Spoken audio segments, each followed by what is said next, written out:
messieurs les ambassadeurs, mesdames et messieurs, lui seul, l'histoire de ce pays, l'histoire de cette ville. Grâce à ces découvertes que l'humanité a vécu ici pendant des milliers et des milliers d'années. Et c'est un point important que de connaître son passé moins présent. Et grâce au travail qui a été fait par nos archéologues, petit à petit, cette terre marocaine nous fait connaître un peu plus ce qu'a vécu l'humanité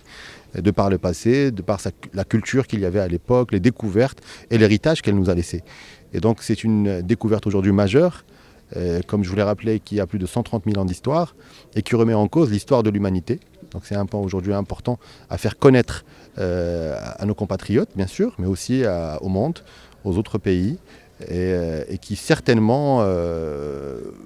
fera peut-être changer un petit peu la vision que nous avions sur le vécu de nos ancêtres. Voilà, est-ce que vous allez donner un peu plus de moyens pour promouvoir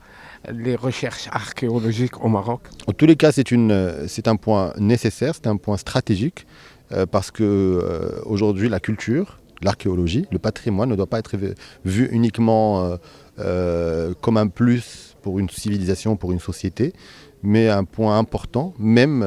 pour le tourisme, pour l'investissement, si on veut le lier à d'autres départements. D'abord, je suis très très heureux que ce soit à Rabat et dans ce site magnifique au Chella que le ministre de la Culture, Sibn Saïd, nous donne la possibilité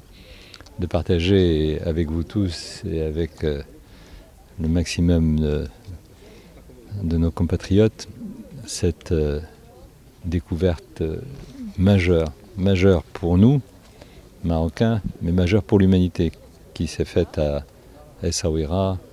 dans la grotte de Bismoun, parce que tout ce que cette découverte nous apprend va devoir revoir tout ce qui a été écrit, tout ce qui a été théorisé, tout ce qui a été étudié sur cette période de l'humanité, c'est-à-dire 150 000 ans, c'est l'Homo sapiens, et on savait déjà beaucoup de choses, sauf que maintenant, il faut refaire l'exercice, il faut revoir la copie, et en partant de ce qui a été trouvé à Essaouira, prendre la juste mesure de ce que l'humanité pensait, sur ce que les hommes et les femmes de cette époque, comment est-ce qu'ils organisaient leurs relations, comment est-ce qu'ils vivaient, comment est-ce que leur société évoluait. Et on apprend depuis cette découverte à Essaouira que la femme occupait une place centrale dans cette civilisation, enfin dans cette période de l'Homo sapiens. On ne le savait pas jusqu'à présent, et c'est Essaouira qui nous l'apprend, et c'est pas rien.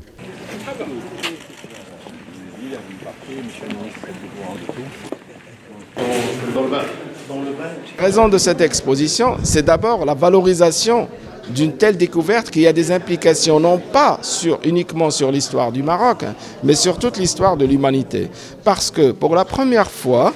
Homo sapiens, ou bien l'homme, si vous voulez, au paléolithique,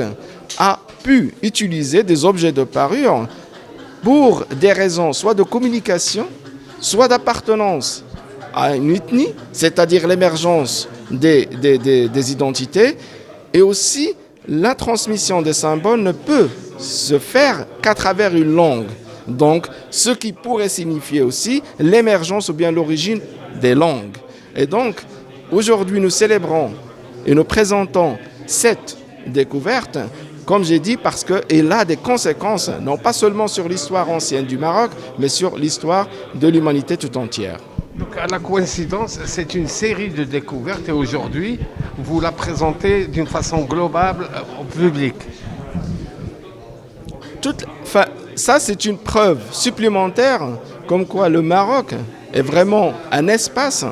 où s'est passé beaucoup de choses et qui ont eu des implications, des conséquences sur l'histoire de l'humanité. C'est-à-dire que ce territoire ne joue pas un rôle important c'est-à-dire son rôle très important, ne date pas d'aujourd'hui, mais il date d'il y a au moins 150 000 ans, voire plus. C'est-à-dire que les groupes humains, les humains qui ont peuplé cette terre avaient des choses à communiquer, avaient des choses à partager, avaient des choses à apporter à l'histoire de l'humanité, à d'autres groupes qui sont, comme j'ai dit, qui soient dans notre environnement nord-africain, soit même jusqu'au sud de l'Afrique, ou bien même jusqu'au Proche-Orient. It's a beautiful exhibit.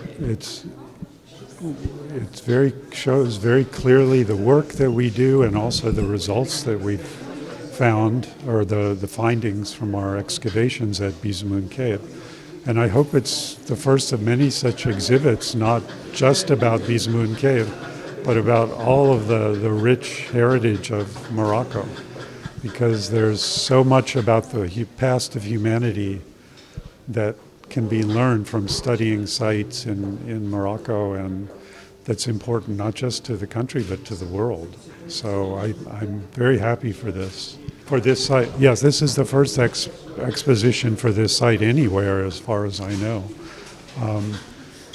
In part because we made the publication of the ornaments and some of the probably the oldest shell beads in the world and the oldest evidence for human symbolic communication.